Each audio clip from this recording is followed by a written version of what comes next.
Amen. 1 Samuel chapter 18. So we left this teenage boy standing in front of Saul with the head of Goliath. What a scene. And how do you think that made Saul feel? He should have been the one to take out Goliath. But he got upstaged by a little ruddy, red-headed 17, 18-year-old boy. What a scene. What a scene. So chapter 18, we're going to try to hit chapters 18 and 19. We'll see how far we get. And again, I'll give you 7 points. If you like to keep notes, they all begin with a J. They all begin with a J. 7 points of chapters 18 and 19. You can put in 7 points of David's ascent. David's ascent. And I gave you guys a handout, the ascent of David. And you see what God is doing. He's taken this little servant boy, this little shepherd, this man who has a heart after God, who is a worshiper, and he just keeps elevating him and keeps elevating him. And I tell you this, the faithful get lucky. The faithful get blessed. If you are faithful where God has put you, if you are faithful with just a little, what's the Bible say God will do? You'll be faithful with much. He'll just keep elevating you. But then we're going to see after David's ascent, he reaches the penthouse. And then he's going to go from the penthouse to the outhouse. And you're looking at it going, what a roller coaster ride. I mean, what is God doing? What is God doing with all of us? He's what? He's molding and shaping us to be the men of God He has designed us to be. What's one of the greatest ways that God shapes you to be the man of God you ought to be? I call it the number 5 rasp file that he uses on your hide. You know what the number 5 rasp file is on your hide? It's called your wife. God will take your wife and use her to carve you and to shape you and to mold you to be the man of God you and I ought to be. Correct? Amen. Any nays on that one? Just a bunch Only of from the amen. single guys. Yeah, only from the single guys. So write down point number 1. We're going to see Jonathan's friendship. Jonathan's friendship. Through this whole ride, this whole roller coaster ride of David, who is the steady one? Who is the means? Who is the one that never falters? It's Jonathan. Again, I've said this before. This is the kind of guy you want in the foxhole with you. This is the kind of guy that you want as your friend, man. He is steady as she goes. He is the son of Saul, who, by the way, is the next in line for the throne. He should be sitting on the throne of Saul after Saul is taken out. But we saw back in chapter 15, as Saul leaves Samuel, he grabs Samuel's cloak. And it tears. And what did Samuel say to Saul? Yeah, as you have torn my robe, so God will also tear from you the kingdom and give it to someone after his own heart. So look at Jonathan's friendship, verses 1 through 4. Jonathan's friendship, verses 1 through 4. Who can tell me Proverbs 27:17? Anybody know that one off the top of their head? So one man sharpens another.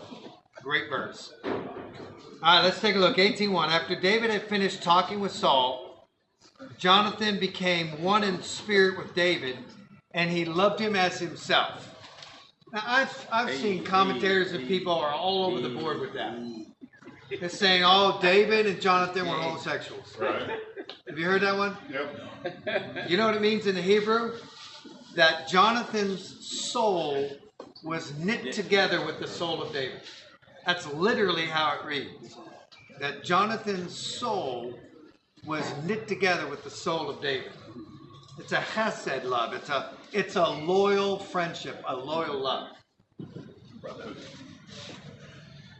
You know, I pray that all of us have had that kind of guy in our life. You know, that friend that sticks closer than a brother. Yeah, and have in your life. Right.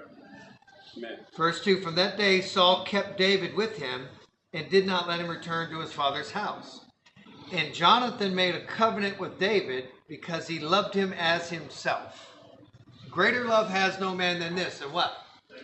Lay down his life for his friend. Okay? When you put someone else's needs and someone else's life before yours, that's Jonathan. So Jonathan makes a covenant with David. We don't know what kind of covenant it is. There's 3 or 4 different covenants that you can make in this culture. There's the salt covenant. Jews carried around a pouch of salt with them. If you made a covenant, you would take a pinch of your salt, put it in his pouch, and he would do the same, meaning that if you could separate my grains of salt from yours, the covenant would be broken. There's also the shoe covenant, where you take your sandal off and you hand it to the brother, saying that now this covenant of land I give to you. You have full walking rights. We saw that with Ruth and Boaz, right? Then you have the blood covenant, where you take an animal, you cut it in half, you make the agreement, you hold hands, and you walk through the blood of that animal, signifying if either one of you broke your covenant, what happened to that animal would happen to you. And then they have the old famous under the thigh covenant. You know what that one is? Abraham made Eleazar, his servant, place his hand under his thigh and swear to him that he would not get. Yeah, make sure your hands are a little warm. Make sure that he would get a wife for Isaac from anyone else but believers. And so the idea is you place your hand up under the thigh of that guy, grab hold of his, and the idea is, may the descendants in my sperm come back and kill you if you break this covenant. I always say a handshake will do nicely. You don't have any paintings of that one. Right. And so we don't know what type of covenant this was, but obviously it was an everlasting covenant, a non-breakable covenant. Verse 4, Jonathan took off his robe that he was wearing, gave it to David. Watch this, along with his tunic and even his sword, his bow, and his belt. So what is Jonathan doing here? By taking off his robe, probably his royal robe, because he's a prince. He takes off his robe, his sword. Go ahead. Basically, he's intentionally giving away his rightful place. I love it. Did you hear what he said? He's intentionally giving away, communicating to David, you're before me. Which is extraordinary. It is extraordinary. He's the son of the king. Yeah, he's the son of the king. Yeah.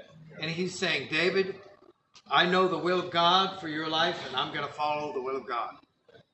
Here, and he basically gives all that he has to show that David is before him. Verse 23:17, chapter 23:17, Jonathan says, I am second in command to you. What's a great picture of this? Again, David is a great type of Christ. His whole life typifies Christ.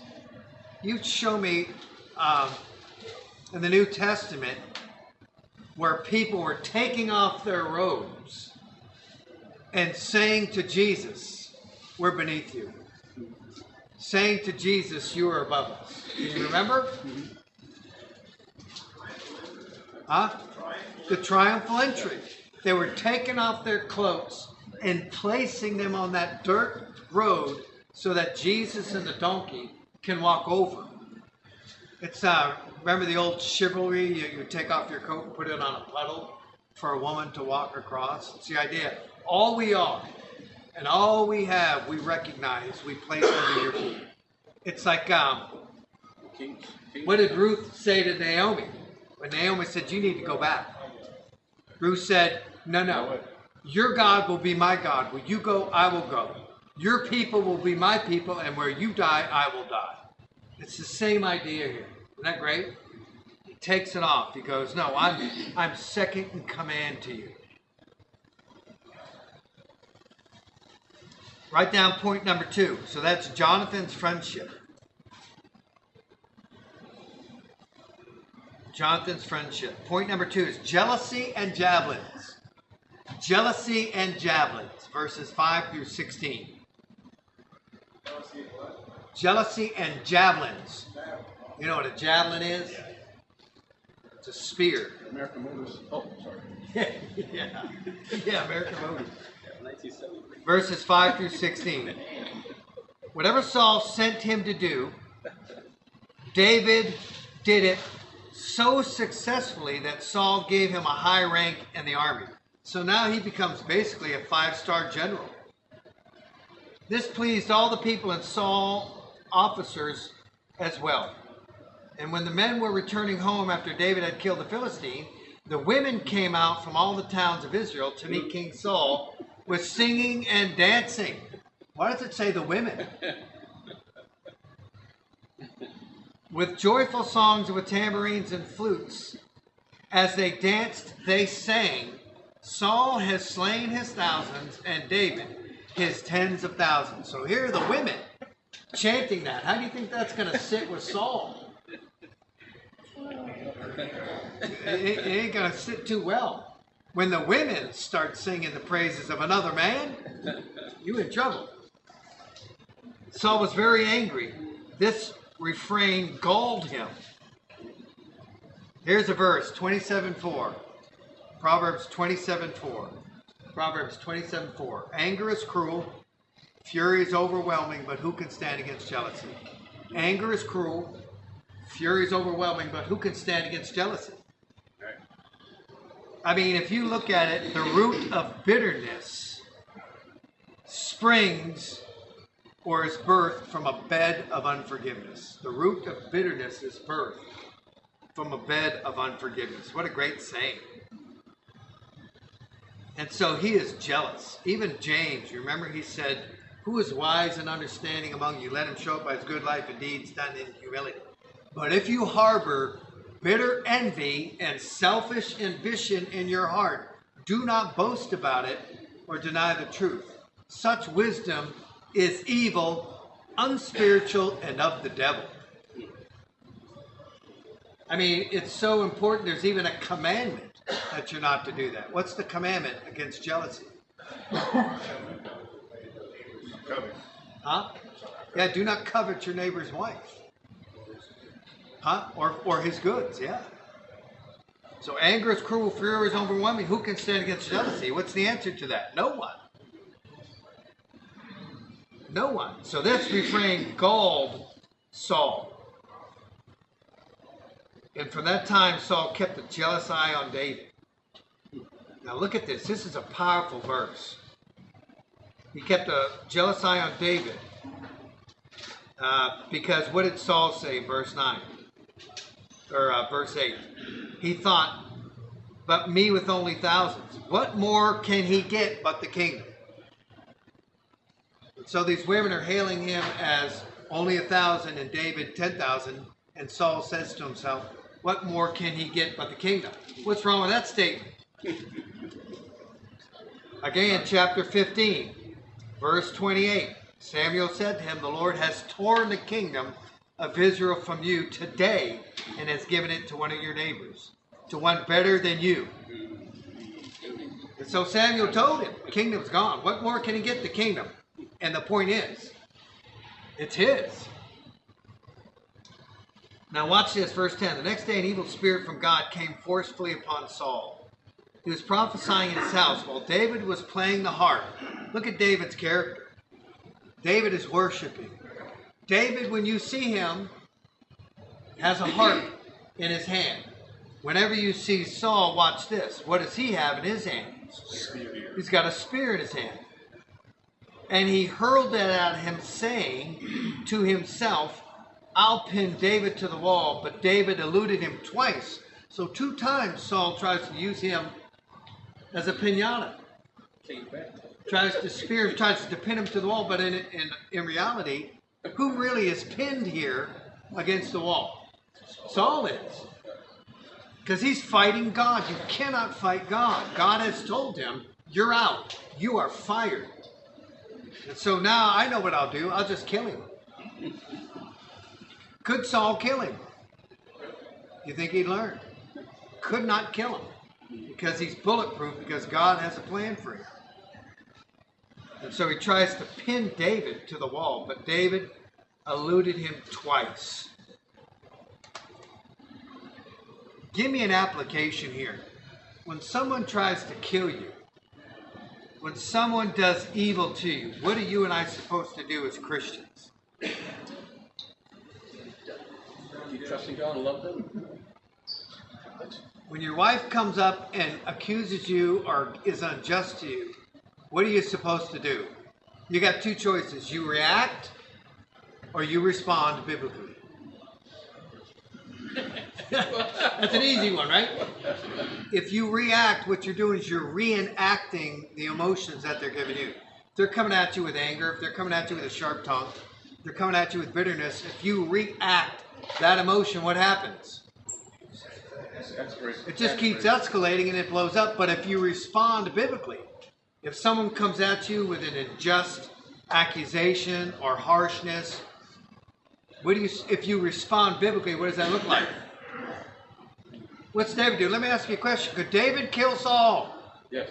Yes, he just took out a giant. He can eliminate Saul like that, but what's he do? Does he react? He responds biblically. Isn't that good? When it's hard to do. You're on the road, somebody cuts you off, you either react or respond. Yeah, I do. I'm not saying anything after that one. Go ahead, Bill. Well, I was in my own situation. That there were 8 people that were involved in helping incarcerate me. And it's interesting how God, without me doing anything, has dealt with each one of them. Yes. And there was this lawyer that followed my case up in Denver, and I would see him every couple of years. He said, "You realize what's happening to the prosecutor?" He was defending the district court judge for the 10th Circuit. And he had a real problem with anger. He called the 10th Circuit judges all a bunch of monkeys. So now he can now practice law, really essentially as a criminal defense attorney now, because of that. The man who started it all based on a lie, that's why I got so much time. God destroyed him, put him and his family in prison. I did not harbor anything against these people. I had to go on with my life and not let that happen. If you're involved in anything of consequence, you're going to have those people. I think you all know things. Absolutely. But God will take care of them. Yes. Here's a Our great job is verse. to live righteously and not act like we're the only ones that have been screwed around. I'll give you a great verse to back up what Bill said. 2 Timothy. Great verse. Yeah, 2 Timothy, Romans 12, right? Don't take out revenge, right? Vengeance is mine, I'll repay, saith the Lord. By doing this, you'll be burning coals. Can I give you another one? Yeah. So when I was, that whole case I went through in Wisconsin, crooked prosecutor who privately told us that he was just out, he was going to get me no matter what, and it doesn't matter what the evidence shows. Went through this whole crazy thing. I sat there, my lawyer was upset because I wouldn't fight in court. Got fired, $850,000 later, legal fees, fired anyway. Fast forward 6 years later, I go back to Wisconsin to visit, doing a ministry trip. Spoke at an event, he was there, Christian Businessmen Association. He wanted to know if he could meet me for dinner. So I talked, his name was Rick. I met him at a restaurant. He's got a coat on, one hand's down. This guy's lost about 30 pounds. And he sits at the restaurant and he tells me he's had a stroke, he's lost his wife, and he's lost his job.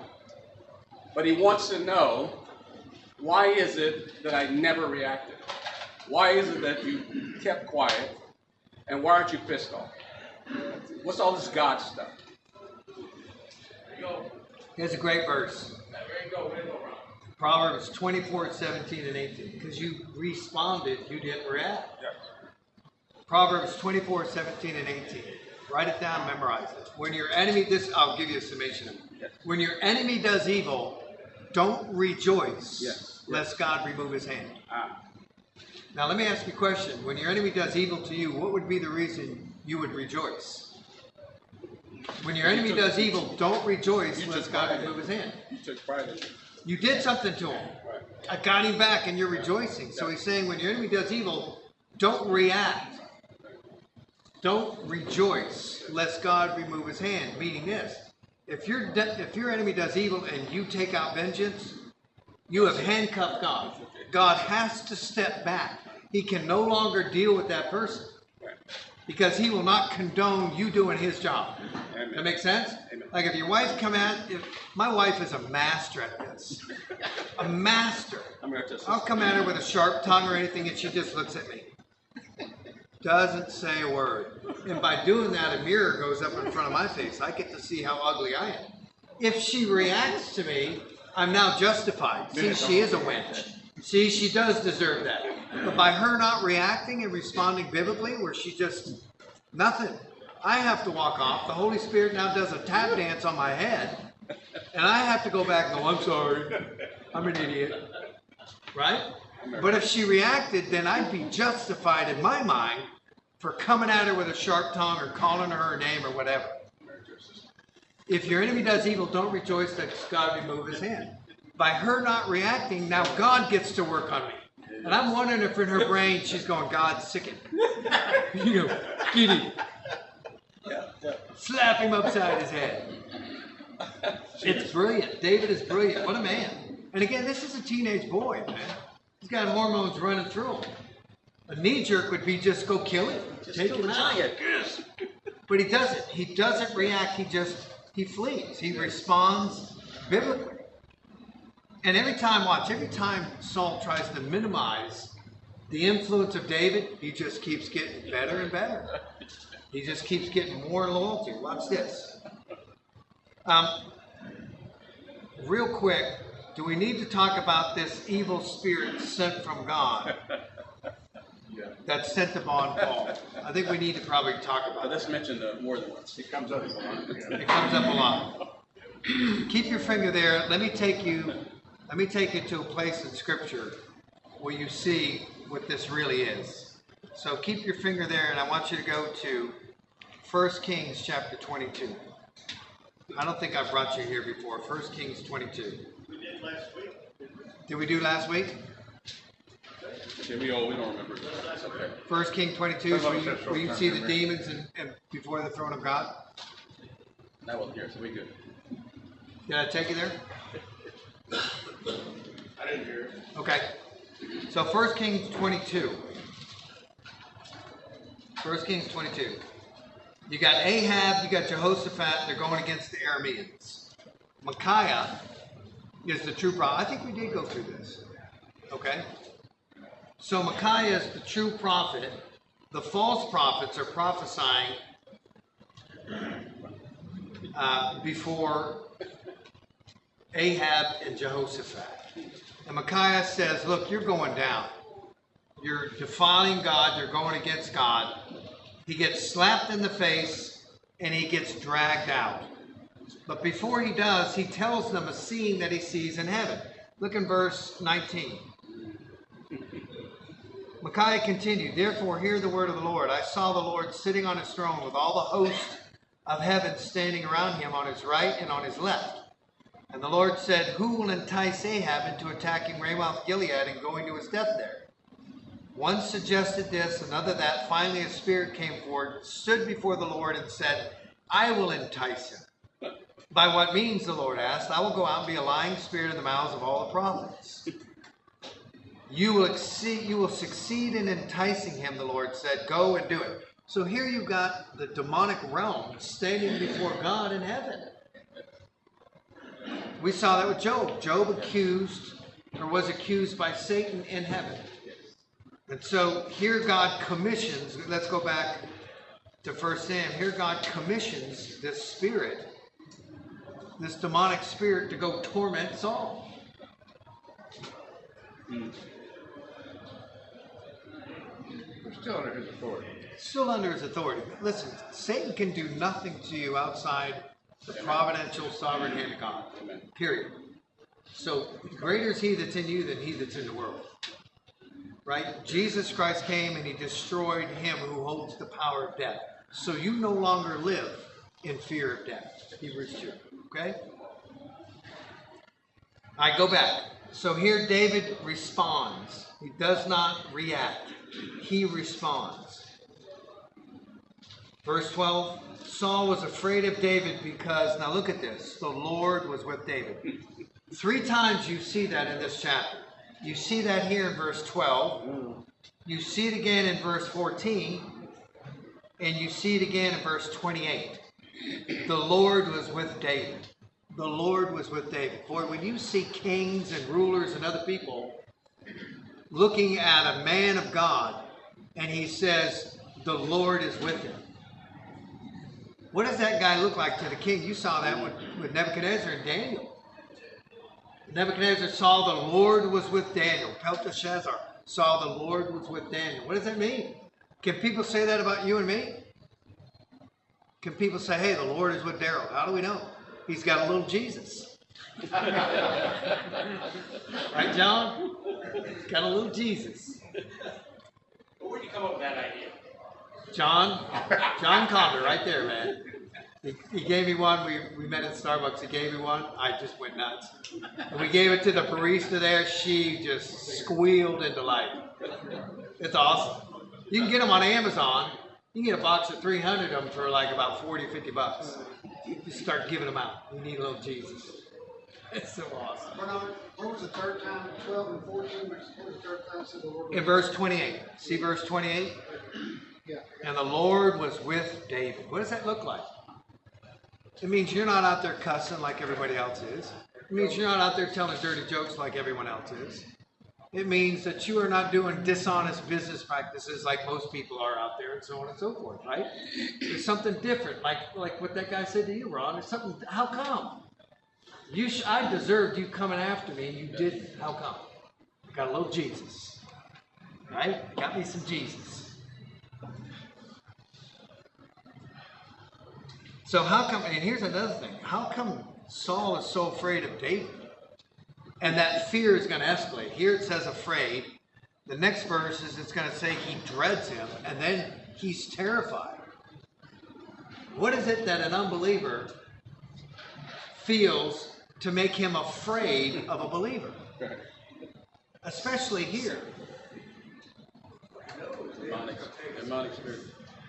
If he knows, the demonic spirit, because God is not the author of confusion but of peace. Perfect love drives out fear.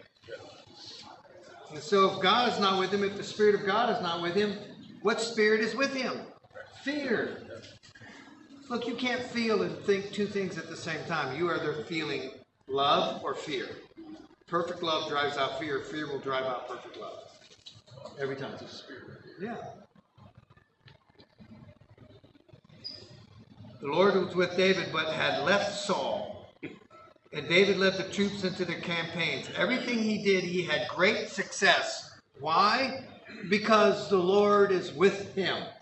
Listen, you can go to the bookstores. Go to Barnes & Noble. Go look at the self-help section. How big is the self-help section in Barnes & Noble? It's massive. All these formulas on the key to success. What's the key to success? Fellas, right here. Everything David did was successful. Why? The Lord was with him. Psalm 1. He meditates on the word day and night. He is like a tree planted by the streams of water. Yields its fruit in season. Its leaves do not wither. Whatever he does, prospers. The formula is simple. But I think we struggle because our definition of prosper, we think more things, promotion, money, and all that. Yeah. David prospered, and still look what happened. Yeah. That definition of prosper is different than what Great point. Yeah. Did you hear what he said? The definition of prospering is different biblically than it is worldly. Yeah. Prosperous worldly wise, you got the big house, multiple cars, lake house, everything else. You got more stuff. A prosperous man biblically is what? Peace that surpasses all understanding. Peace. A life that honors and advances the kingdom of Christ. That's a prosperous Christian. Oh, I like that. Content with what he has. Yeah, I like that. If God wants to bless you with riches and wealth, fantastic. Use it for the kingdom. Use it for the kingdom. That's why he gave it to you. Great point. And everything he did, he had great success because the Lord was with him. When Saul saw how successful he was, he dreaded him. Literally in Hebrew, he was in dread of him. But look at the contrast. All Israel and Judah loved David because he led them in their campaigns. So jealousy and javelins. Again, every time Saul tries to do something to disqualify David, what happens? God just keeps exalting him. He's got the heart of the shepherd. He's a lover of God, and he is a humble servant. You contrast that with Saul. Saul is a lover of himself. He could care less about the things of God, and he is not a servant to anyone but himself. And what happens? God is with him 3 times. Point number 3. Joined in royalty. Joined in royalty.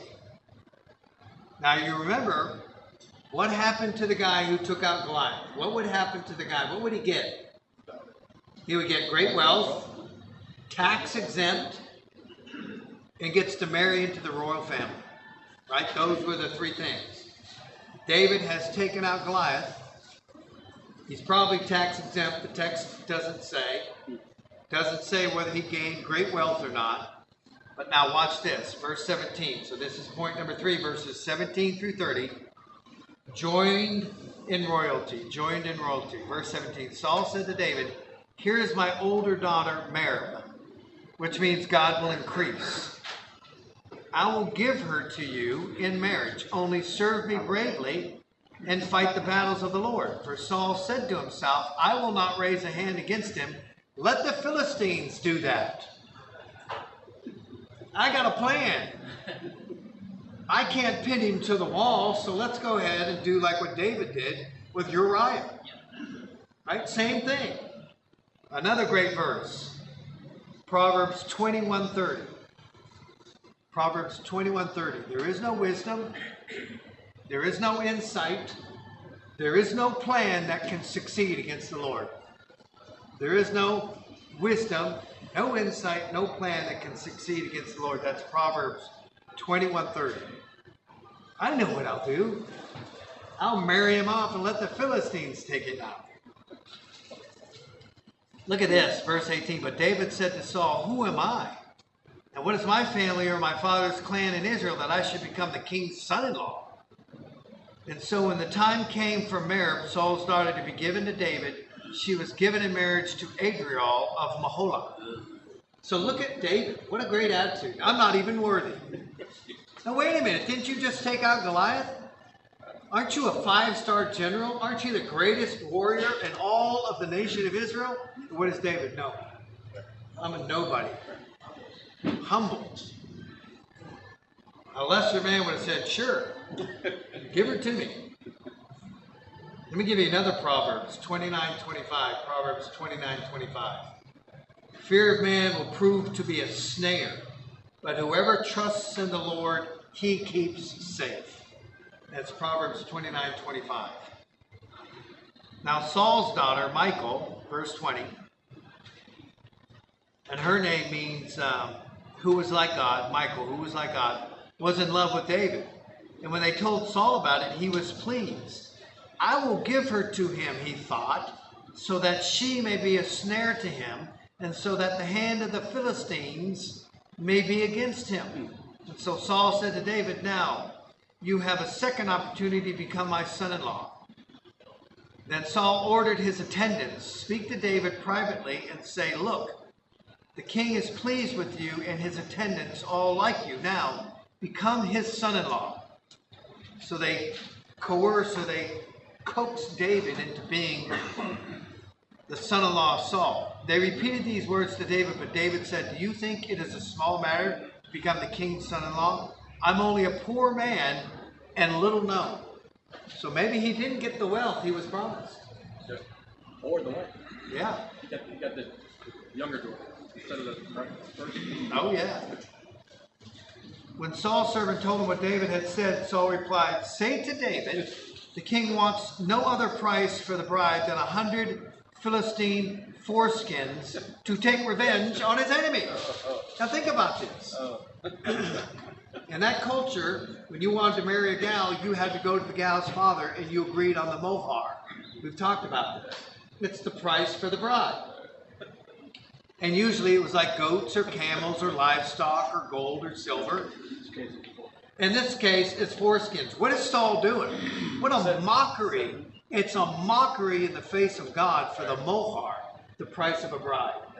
He's mocking God and the institution of marriage. That's exactly what he's doing. There's a verse that might help people. It's helped me. Proverbs 13:22 says, "Misfortune will pursue the sinner, but the way of the righteous is prosperity." It's always something I go to when I That's really good. start thinking of doing something wrong. Proverbs 13:22. 13:22. And again, I love David. I mean, he's firmly rooted, isn't he? This is how you are when you're a worshiper of God, a psalmist. You are humble. Your heart is contrite. And so he plots this great plan. I need 100. Surely, if he goes and takes 100 foreskins from the Philistines, they're going to take him out. Again, you fight David, who you really fight? David's God. When men come against you, who they really fight? Your God. Saul's plan was to have David fall by the hands of the Philistines. When the attendants told David these things, he was pleased to become the king's son-in-law. So before the allotted time elapsed, David and his men went out and killed 200 Philistines, and he brought their foreskins and presented the full number to the king so that he might become the king's son-in-law. Now, let me ask you something. I have seen a lot of biblical paintings in my lifetime, but I ain't never seen one on this. Where somebody paints, here's David schlepping down 200 foreskins of the Philistines in front of Saul. Bernard, if you look really close, it's in the corner of the Sistine Chapel. Yeah, it's got to be up there somewhere. Oh my gosh. Little cigar cutters. Yeah. I have no idea, man. Don't even get me started. Normally I skip over that. You just, yeah. That's probably why.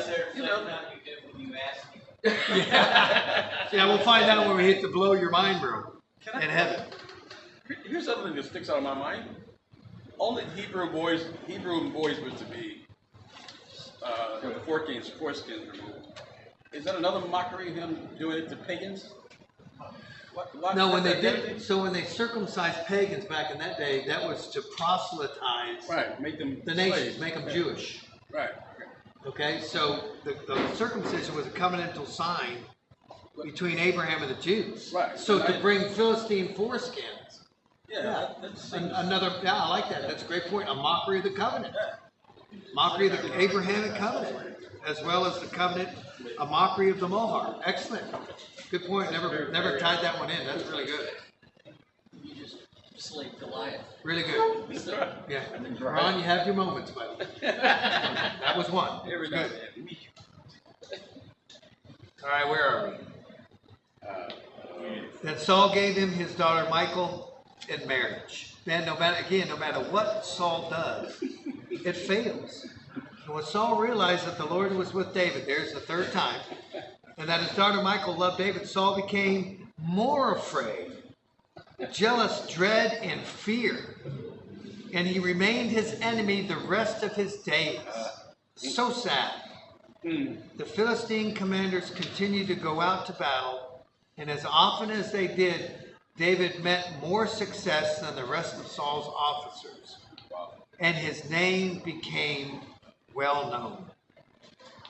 Man. I think we're going to stop there.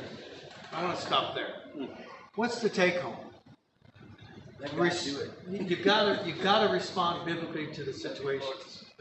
Let the Lord take care of it. Let God take care of it. He can do a job much better than you. Look, Dorothy and I do marital counseling all the time. And we constantly have to go over this. I've been in sessions where these two go at each other, and the hatred and the tongues. I mean, I've seen guys call their wives bitches and all kind. I can't even say the names in front of counseling. And they're on their best behavior. I can't even imagine what goes on behind closed doors. Can't even imagine. And we have to go over this. You've got to respond biblically. Even a fool seems wise when he keeps his mouth shut. Right? Let God deal with it. When your enemy does evil, don't rejoice lest God remove his hand. Look at David. I mean, what an incredible, and this is a young man. What an incredible heart that this guy has. He responds biblically, lets God deal with him. We're even going to see, we're going to fast forward, we're going to see him have a chance to take out Saul twice. And he refuses to lift his hand against the Lord's anointed. And what we're going to see in the next chapter, you know the great thing about David? What governs David? Peer pressure will not move him. The cultural traditions and times will not move him. He marches to a different drummer. He marches to the beat of the Bible. That's how we need to be. It doesn't mean that you're so heavenly minded that you make yourself strange and weird as a Christian where nobody wants to be around you.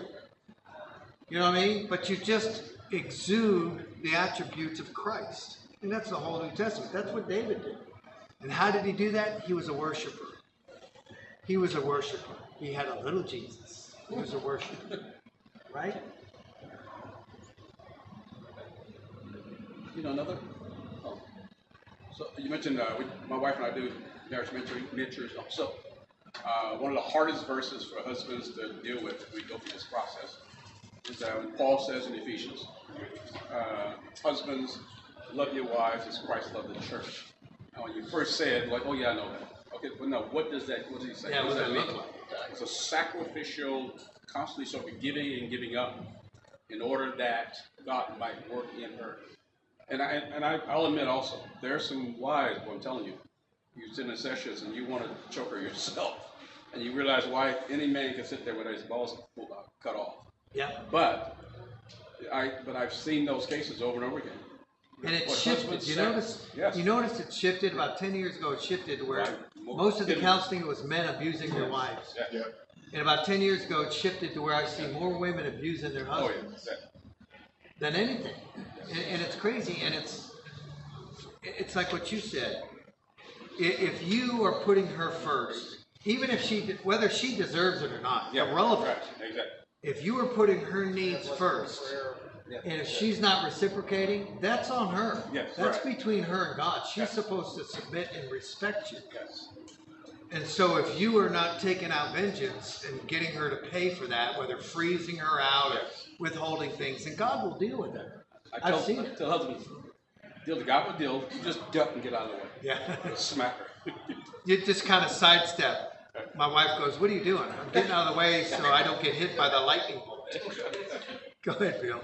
Well, I know you're not saying this, and I don't want to put words in your mouth, but every time I hear people say, well, let's just let God handle this, I push back a little bit, because sometimes He's brought the situation for us to handle, and He's given us biblical ways to do that. Sure. And I speak to us as a state, and I speak to national.